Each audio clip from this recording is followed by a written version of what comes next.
an extension. Shannon, this is crazy to me. How does it play out? Messy. Let's go get messy. Yeah. Skip. Skip, if you don't remind me, let's go back to last year. What was the story of the draft last year? The Green Bay Packers moved up to take a quarterback. What's the story of the draft this year? This is not an accident that this came out, that his agent put this out. Good point. I don't doubt that he put it out.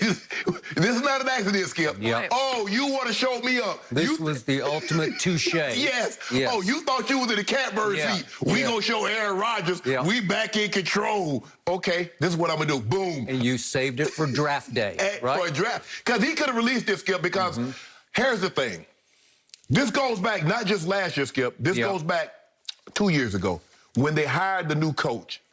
And it was reported by someone very, very close in the Green Bay organization, and they told a reporter, they said that Mark Murphy reached out to Aaron Rodgers and said, don't you be the problem. That is now, correct. Skip would that was in the Bleacher Report. Skip, when it gets that specific, that means only a handful of people knew that was said. For that, I can assure you, Aaron Rodgers ain't releasing that. He is not telling somebody, man, you know what that joker told me? He told me I better not be the problem. That came from the front office.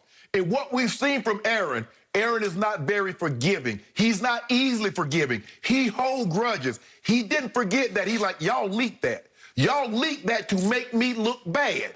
Now turn around. Not only did you not select, not only did you not tell me you're going to select a quarterback, you moved up to get him. Okay.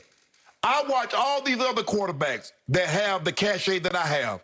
They gave Tom Brady whatever he want. Tom, you want AB? We got him. You want us to get Gronk? We got him. You want us to select the offensive tackle? We'll get him. What you want, Tom? You want Leonard Fournette? You want play out Lenny? We got him. Aaron, shut up. Play football. We run this. You play quarterback. So he says, okay, enough. It's not an accident that he went all in. Skip, he started talking about this after the game, remember? Remember right after the game, he's like, I don't know what my future holds. The cards are not in my hands. That's not an accident. I knew it was going to get messy when they leaked that about, they told him, don't be the problem. Yep. I knew the very moment that they selected a quarterback. Skip, the guy went to, I can see, Skip, if they hadn't been in the playoffs in a minute, Skip, they went to the NFC Championship game. And then he turns back around and he follows that up with an MVP season. And I know once he won that MVP season, he said, I'm really in the catbird seat. Been reported that Gutekunst and Mark Murphy and the head coach, they've been flying. But that ain't what you've been saying. You say, we don't talk about players. We don't do this. We don't do that. Now, all of a sudden, Skip, it's a situation in the relationship. Man, if you believe, it's all good. I don't really care. As soon as they head out the door, okay, babe, I'm sorry, what I need to do? What I need to do to make it right? You can't make it right because you already done showed me. You told me you didn't care. It's going to end real bad. It's already. I know we want to hold on to him. We want to commit it. See, you don't commit after you committed to someone else also. You can't do that, Skip. He said, how you committing to me? You got a girlfriend. You got her on the side. You got Jordan Love. That's your boo thing. That's who you got to replace me. And now she's on the side. She's out front. You can't, Skip. He said, hold on. How you say you're going to commit to me now? When last year you went to the draft and you moved up. Yep. The guy didn't even slide. At least I slid to you. You didn't even trade up to get me. I fell in your lap. I don't see how they make this better. It's being reported that he's turned down contract extensions. He's rebuffed their time, want to talk. He ain't trying to hear anything. But it's the one thing we know about Aaron, Skip, is that when you ruffle his feathers, he never forgets it. And he's not the easiest to like, okay, you know what, let's try to make, I don't see this ending well. I see this Aaron Rodgers is going to force his way out of there. And we knew this was coming. Oh, Skip, you covered this game too long. You know how quarterbacks are. That's the one position, and that's why coaches are very reluctant. Only Coach Belichick is the only guy that I know that will criticize a quarterback in front of his teammates. And I played 14 years. I'm not saying John Elway. I'm talking about even the other quarterbacks. Yep. I've never seen the head coach chastise them publicly the way Coach Belichick would do Tom. So that's an isolated incident in the 100-year history. And for them to do what they did to him, quarterbacks got really, really thin skin. They got really huge egos with that big. And for you to do that, He up out of there, Skip. Okay. Aaron Rodgers has the biggest ego of any quarterback in pro football. That's what I believe. I also think he is often a blame-deflecting, finger-pointing diva who is very difficult to get along with inside the locker room and with management upstairs. He's hard to handle. He has been spectacularly great during regular seasons, not so much in the postseason. Correct. So the point is, they have been trying to find a way to replace him for at least 2 years, because it started with that bombshell report.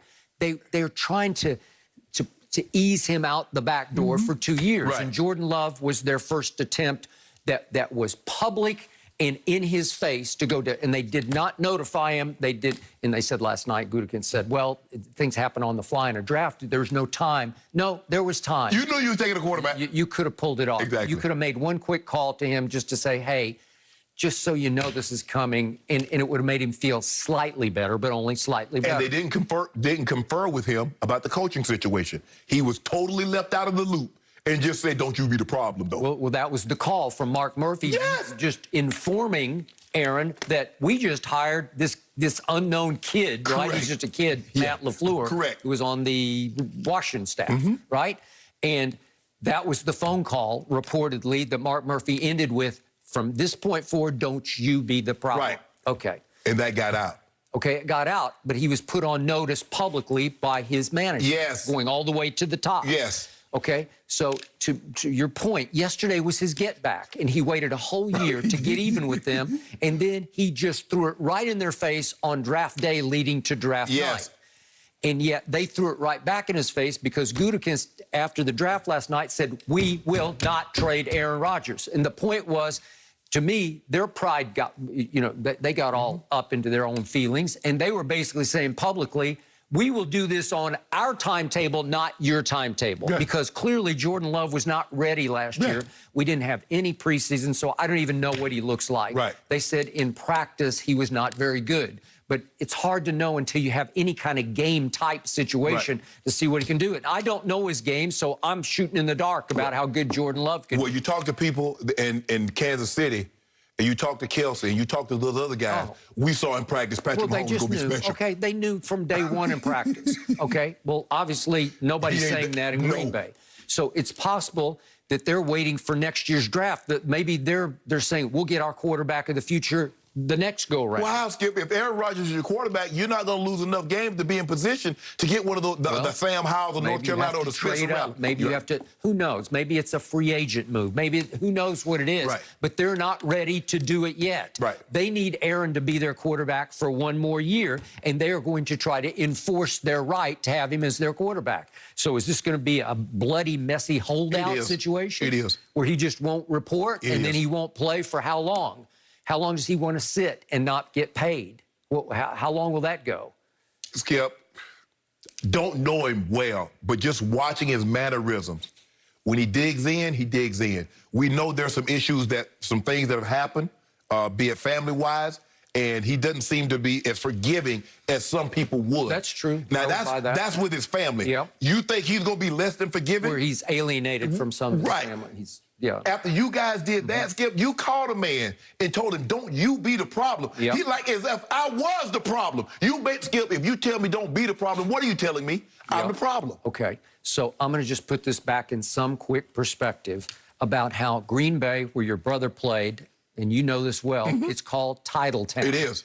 And they have not won a title in 10 years since Aaron took them on the 4-0, or it was a wild card road run to that championship. Beat Pittsburgh, played in one Super Bowl and won it. Since then, he's 7-8 in the postseason. But more important, he's now 1-4 in NFC Championship games. So he's lost all 4 since the Super Bowl. But remember the Caleb Haney game at Soldier Field, the one that he won. He threw no touchdowns and 2 interceptions, and he almost blew the game to the backup quarterback for the Bears, Caleb Haney, because, remember, Jay Cutler was sitting on the bye